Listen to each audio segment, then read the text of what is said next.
beaucoup. Tout de suite, le regard libre d'Elisabeth Lévy.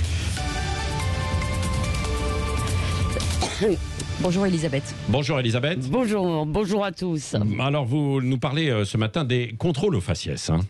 Oui, mauvaise surprise hier pour Gérald Darmanin, Éric Dupond-Moretti et Jean Castex. Ils ont reçu par l'huissier une lettre de 6 ONG. C'est dans le cadre de la procédure des recours collectifs qu'on appelle class action et qui a déjà été utilisée pour le climat. Je crois qu'on en a parlé. Oui. Alors, ces ONG mettent le gouvernement français en demeure de faire cesser dans les 4 mois, et maintenant je cite, les contrôles d'identité discriminatoires, pratiques stigmatisantes, humiliantes et dégradantes. Faute de quoi, elles saisiront un juge pour qu'il enjoigne l'État de procéder à des réformes. Oui, c'est ça. Qu'est-ce qu'elle réclame alors ? Alors d'abord, elle parle d'un problème systémique, c'est-à-dire pas une question de personne, mais de structure et de loi. Elle demande une modification du code de procédure pénale pour créer un délit spécifique, l'établissement d'un récépissé lors des contrôles, la création d'un mécanisme de plainte indépendant et ensuite les modifications des objectifs de la police et de sa formation. Rien que ça, en fait, elles veulent les clés du ministère de l'Intérieur. Oui, bon, je vous vois venir, mais là, il y a un vrai problème, quoi. Oui, le vrai problème, c'est la délinquance et les attaques permanentes contre les policiers. Ensuite, si les policiers contrôlent plus les Français de la diversité, c'est pour deux raisons. D'abord, ils interviennent dans les quartiers où ces Français sont souvent majoritaires.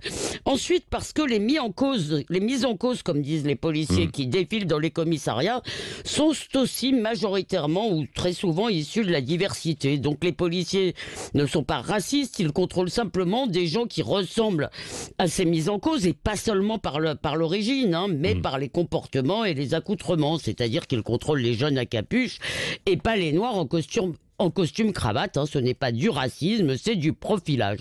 Et de toute façon, cher Patrick, il faut arrêter avec l'humiliation des contrôles.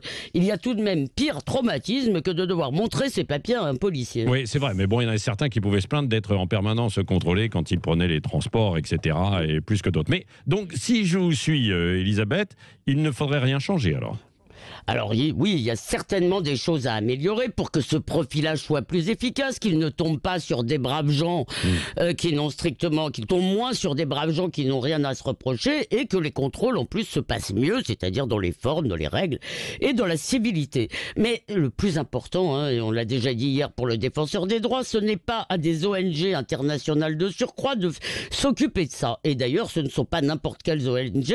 Il y a là-dedans, il y a Amnesty International qui pense à peu près que les droits de l'homme sont plus menacés en France qu'au Soudan, et la Fondation Soros, où l'on tient pour raciste notre interdiction du voile islamique à l'école. En fait, elles sont animées par la même idéologie anti-flic, comme le disent les syndicats de policiers, et sans frontiéristes. En somme, elles carburent au poste national, et donc ce sont ces boutiques qui veulent exercer un droit de regard sur l'action de nos forces de l'ordre, mais de quoi je me mêle ? Eh bien, franchement, je préfère encore que la politique de la France se fasse à la corbeille que chez Amnesty International. Merci, le regard libre d'Elisabeth Lévy.